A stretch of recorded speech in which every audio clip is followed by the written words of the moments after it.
Sobrang last na to ha, sa foreclosed na bahay. Sobrang lakas ng ulan. Sana marinig nyo ako. Lalakasan ko na lang yung boses ko.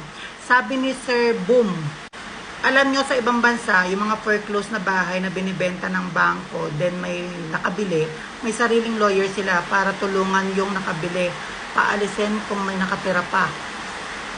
Sa Pilipinas, pag mga bangko, kasama sa counseling nyo na kayo ang bahalang magpaalis kung ang bibili nyong foreclosed na bahay ay occupied. Paulit-ulit sa ating sasabihin na wala silang pakialam kapag meron tayong nabiling foreclosed na bahay. So, bahala ka sa buhay mo. Kahit letter na darating sa kanila na, oy, may nakabili ng bahay mo ha, walang ganyan. Bahala si buyer, risk ni buyer, kung sakaling ayaw umalis ng nakatira. Wala nang pakialam si bangko dahil nabili mo na ang bahay. Mag-effort pa ba sila? Pilipinas?